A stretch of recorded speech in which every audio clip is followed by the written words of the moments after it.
Hello today. For those of you out there in Radio Land, Lou Porter, this is for your information.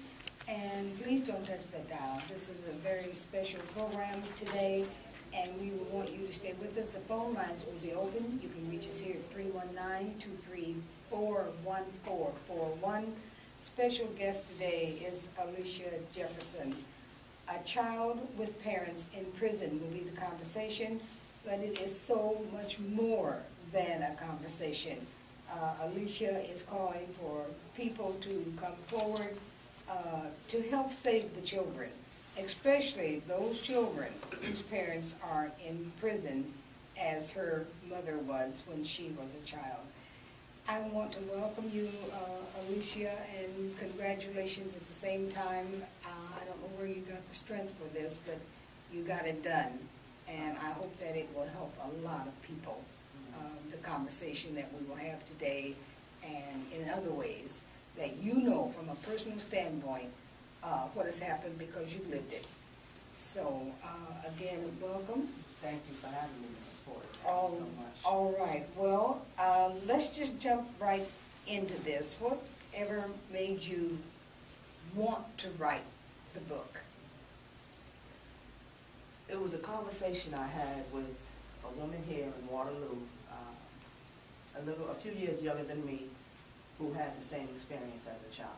We were talking, and we started just opening up with each other about how our mother was away and what we were going through at home. And when I got home that evening, I just started thinking about developing some sort of program that would cater to the children whose parents are incarcerated now.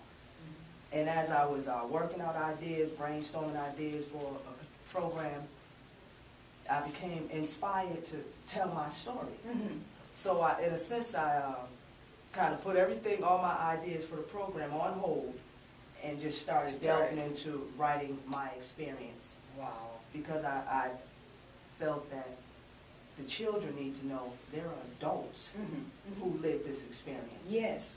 And the Yes. caregivers need to know these are the issues, these are the emotional issues that child is going through. There are many people involved that you've been able to actually capture so succinct. There's no reason in the world why a person could not purchase this book and read it, share it with other people.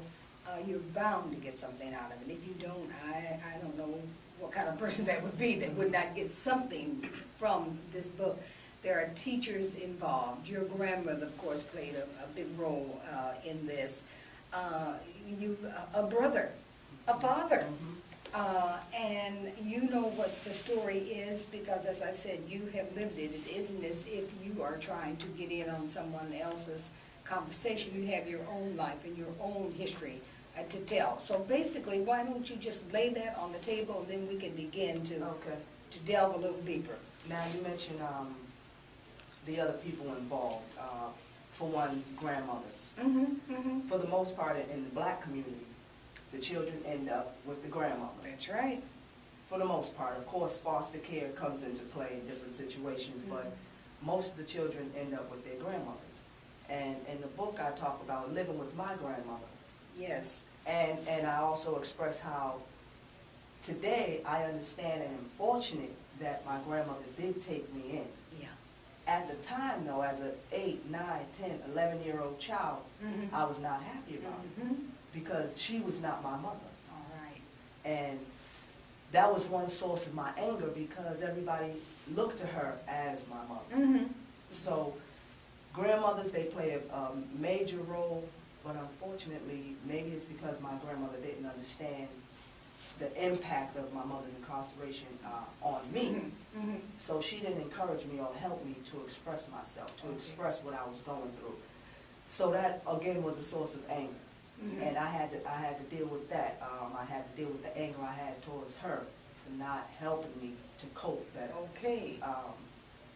Like I said, as a child, I didn't understand foster care, family stepping in. All you knew was that your mother was not with you. Was away. Yeah. And there are many grandmothers who are in this experience right now, and unfortunately, Even as we speak. That's right. They don't talk about it. They No. don't talk about it in their churches. No. They don't talk about it amongst their close friends. That's right. It's a no-no. And I don't recall any conversations my grandmother having with her associates.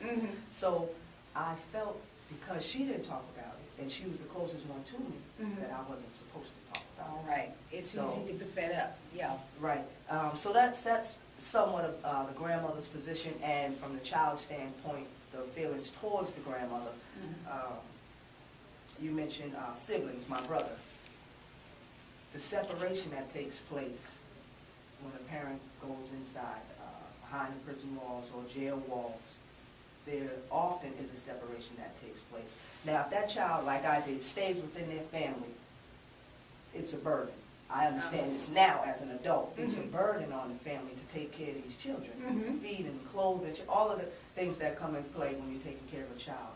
So oftentimes they need to divide that burden. Yes. So one child is going ahead, And the other one is child is gone. going ahead, just as it was with me and my brother. He Right. went to my But it did great-grandmother. keep you out of foster care. It some did, other situations. it did. Yes. It definitely did keep us out of foster care. But even with foster care, I've since learned that the children who go into foster care, they're often separated. Oh, wow. And there's no sibling connection. And for me, that reinforced my loneliness. You know, my loneliness, my Yes. sense of belonging was shattered because my brother was in my life, all of my life, up until my mother's incarceration. Then we were no more, in a sense. We had to. Older, younger? He's a year older than me. A year older, okay. And we slept in the same room. We played outdoors together every single day until my mother's incarceration. Then our relationship began to dwindle because of our separation. Although we were in the same family together, it still impacts the connection between siblings. You know, it's separate. Okay, all that you have been through, is there any sense that there is a particular organization or maybe a group in our churches or organizations that we love to go to in the afternoon for this, that, or the other, that is growing at all? In other words, we have groups for everything that there is out there. Is there a group that you know of in Waterloo or Iowa, because I don't know any in either? And if there's someone out there that is listening, please make yourself a part of this conversation. If you don't listen to anything else today, make yourself a part of this conversation and let us know what your experiences have been. Because believe me, we all know, including myself, we all know that we have had people in our family to go to prison or to go to jail or to be incarcerated in some way or another. But do we want to say it? In fact, we will deny it almost by not saying it. You're in denial when you don't talk about it. So that is a heavy thing to deal with too. Our number here is 319-234-1441. Should you have a question or an opinion you would like to share with the greater listening audience, please give us a call. To answer your question about organizations, that I know of in Waterloo, there is no organization that caters to children of incarcerated parents, specifically. There are a number of remedial groups, there are a number of organizations that are at work here in Waterloo with children whose parents are incarcerated or parent is incarcerated. However, they don't primarily cater to those issues. They deal with anger management, you know, school issues. Right.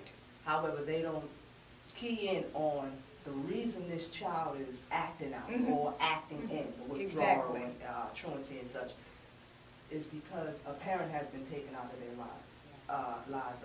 And how do you explain that? How was it explained to you? Your mother's not there.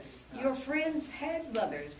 What's the difference here? I mean, how do you deal with that as a child? And what were the years? How old were you during these, when your mother was in prison? My mother was sentenced when I was 8, and she was sentenced to 3 years. She ended up doing 3.5 years.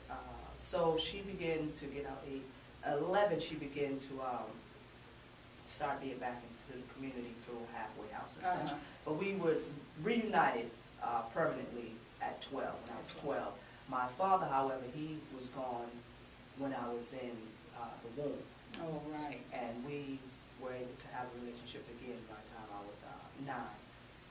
So you asked the question of related to secrecy, and you mentioned earlier no one's talking about it. Right. And I said my grandmother didn't share it with anybody. This is termed the conspiracy of silence. Mm-hmm. That's what researchers have termed that. And this conspiracy of silence, it affects the children. It affected me in a severe way because, like I said, I didn't feel that I had permission to talk about my mother being away, or my father. And I might mention my mother more often because she was in my life more than my dad. So, but I was affected by that. Okay, what is the status of you and your mother's relationship now? At this present time, well, both of my parents have since passed away for over 18 years or so. They both passed away. And that's a good question because I had to deal with it since their death. I couldn't go back and say, Mom, this is how I was feeling, or Dad, this is how I was feeling, and have them console me and comfort me as an adult, which helps. Yeah. However, I had to go back. You asked in the very beginning, how did I have the strength to write this book? I had to go as an adult back into my childhood and reflect on my experience and come to grips with the pain and cry and all of that in order to move forward. Right. So I had to go through a significant period of self-psychoanalysis for myself. And then through that I was able to understand that, okay, it wasn't all their fault. Right. My anger towards her subsided. My anger towards my grandmother subsided because it wasn't all their fault. And this goes back to the secrecy. Before we got on the air, you mentioned how you believe the secrecy or the silence is due to not wanting to take responsibility for our actions. And I do believe that plays a key part, accountability, community accountability, the black community's accountability. I believe that plays a key part. However, I believe that the even larger issue related to the secrecy is a lack of understanding of our history. How I was able to let go of the pain and the anger and the hate towards my family was because of my personal reflection. Yes.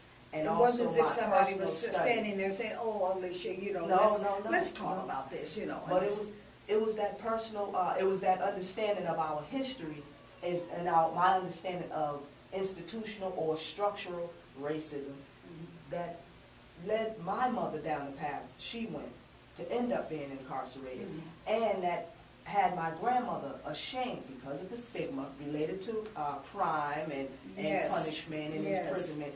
It is a stigma in our community, and it shouldn't be. No, it shouldn't be. It's not totally our fault. It's a historical thing, and I think the secrecy would come to an end if we, as the black community, would understand this is a historical situation. This is systematic. Our children, our parents, my parents, they weren't bad people. They weren't criminals. They were just victims of the system for the most part, set in place. But we do have to have some sense of accountability. Like my grandmother, for instance, I think if she would have became aware of our historical situation, she would have took responsibility for helping me to express myself and helping me understand, Alicia, there's no need to be ashamed of this. This is the situation, and that doesn't make you or your mother a bad person. But that doesn't happen, unfortunately.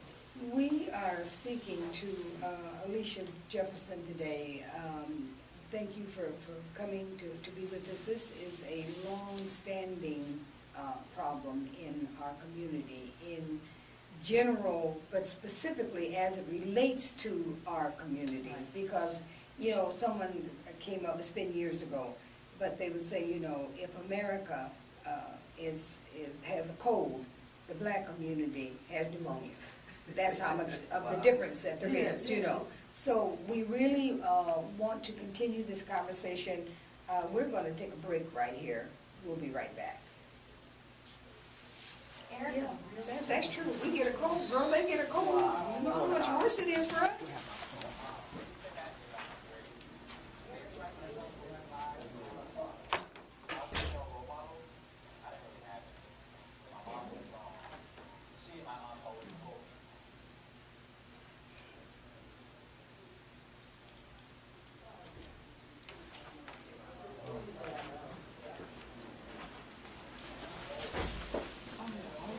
Everybody.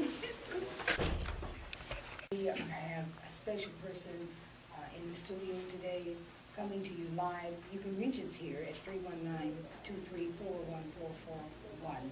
Alicia Jefferson, who sat down and wrote not just a book. This is a book coming from her own personal thoughts, the life that she has lived, what had happened in her growing up years, a lot about her grandmother, because her mother was in prison. So we want to continue this conversation because you are hoping, are you not, Alicia, that someone may hear this, that someone else may be willing to come forward. That secrecy thing really is not a secret at all. Because, I mean, it's like trying to hide something that is right in front of you. What it is, we don't want to acknowledge that it is there. Because then it would have to be a different conversation than what we're having right now. The conversation would have action attached to it. Right. You know, I heard that, let's do this. Right. Let's establish this because I heard, saw, felt, whatever. You know, there was a connect there. What was connect? I have a family member in prison. That's the connect. But when we don't want to have anything to do with that, then it doesn't happen. And you keep getting one generation or another. 3 generations that I'm associated with right now, and on every one of them there's somebody gone or going. So we have to just be parents enough, even though it might be too late in some cases. I had asked you about your family, and they're all passed away. But we still have to take a certain responsibility, even though it seems so unfair. But we can't move this ship forward if we don't do that, if we don't take some responsibility and talk about this. I don't know how you go. You are available to go to different organizations and so forth to be a speaker, are you not? I am. Yeah. I am. Okay. I am hoping that the book will begin the conversation as we have. I'm hoping that the book will make the conversation lasting. Yeah. Because like you said, once we start talking about it, we're going to hopefully feel moved to do something. To take something. True action about this issue. And you were mentioning generations upon generations going behind bars. And that term, that's intergenerational incarceration. That's right. And fortunately, I was able to jump over that hurdle and not experience that. However, there are many children of my age, 30 and beyond, and younger, who are ending up behind the bars, behind the walls, just as their parent or parents did. And they're not beating that odd of intergenerational incarceration. Now, with community accountability, someone said it this way. Here in Waterloo, I was having a conversation with one of the community leaders, and he said the book could be a way of causing healthy guilt. Healthy guilt. And that's my hopes, too, that parents would read this book. The parents who are inside and recently released would read this book to understand, wow, this is the impact my being locked up had on my child. This is the alienation that comes with it, the shame. The guilt, even feeling like they're right, like bad, like it was your fault. Something wrong. All of the issues the emotional issues that the child deals with, the parent needs to know this. So when they come home, or once they're home, they could try to help that child cope with those feelings because they're still there. Once the parent comes home, they're still there. Yeah. Well, you can't put it down. Yeah, I can tell you can't put this down, and there's no need in us saying that we can't relate to this. We can't relate to it only because we choose not to relate to it. Right.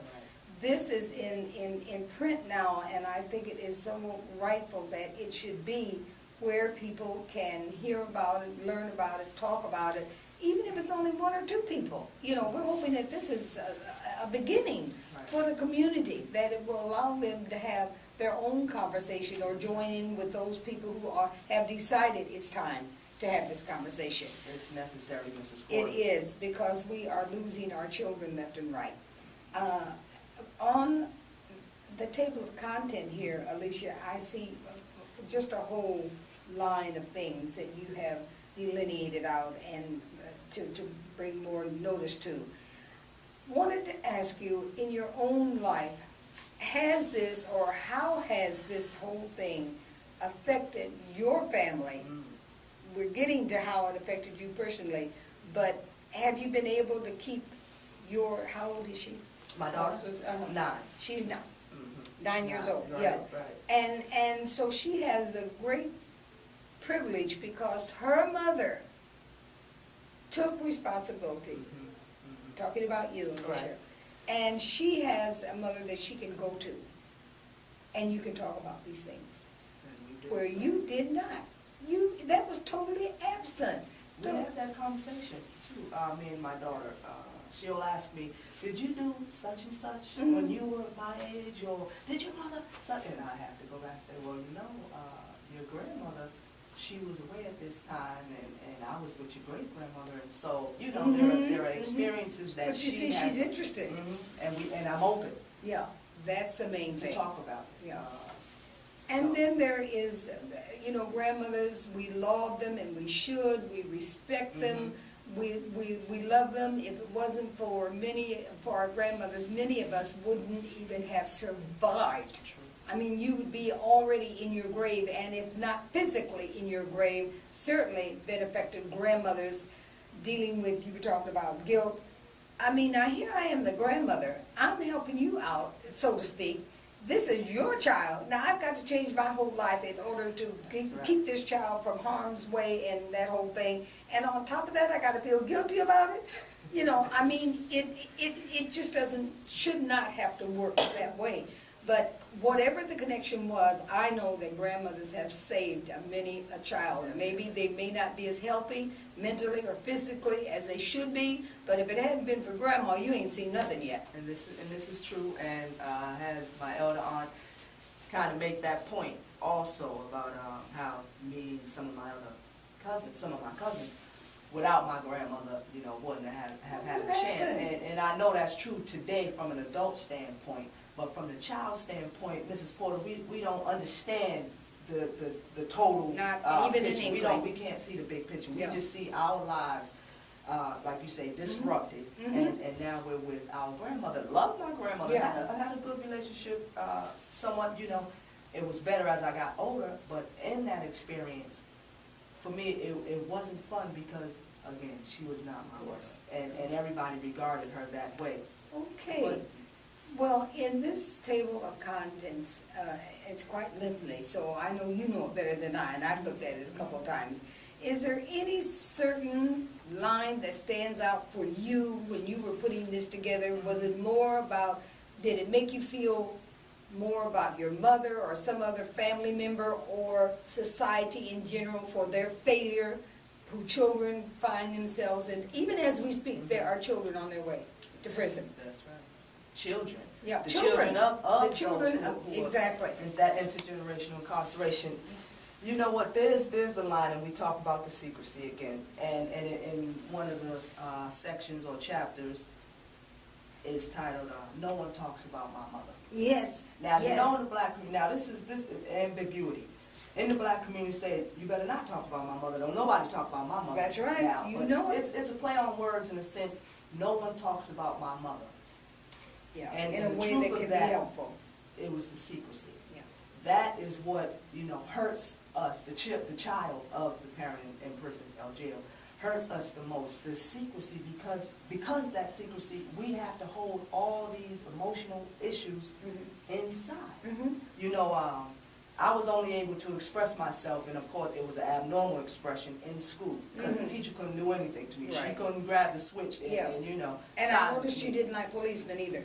And that was another issue. And see, this book, I believe, again, will be a resource, could be a resource for teachers, Mhm. counselors, Mhm. caregivers, and all, for the teachers and the counselors. Mhm. In school, as I talk about in the book, there's what they call Officer Friendly Day. Mhm. I don't know if they still have it, but schools and offices have close connections. If a teacher or a counselor gets hold of this, they will understand the emotional situation of the child in that classroom whose parent is incarcerated and how they might feel towards that officer. And then the withdrawal that they see, they could better address it because they know this child is coming from this experience. Exactly. So this officer is not necessarily officer friendly to them because that officer took part in taking their parent away. So, Exactly. Yeah. That's what I talk about in there. Well, as we said, we are your hope for this, Mhm. and if you will express it again, we have about a minute and a half Okay, left. okay. You have a particular something that you want to see come from this, and so give how you can be reached if that's Okay. possible, and is this the doorway that can be opened right here in our city, because it is needed? Definitely. Again, Alicia Jefferson is my name, and I can be reached via email at Alicia Jefferson, ALICIA, Jefferson, JEFFERSON, at Outlook.com. I'm open to speaking about this issue, sharing my book and the information that I share in the book to help caregivers, counselors, teachers, parents, and the children going through this or have gone through it better cope with what emotional, psychological issues are tied to it. So Alicia Jefferson at Outlook.com, I can be reached at, or by phone, Okay. 857-261-1156. Okay. We want to say thank you. The time went so fast, and I was fascinated. I was so fascinated by this book. I'm a quick reader. Mm-hmm. I've read it twice already. And it's a brief read. Yeah, it's a brief but read. it's You can impactful. get everything that you need from here.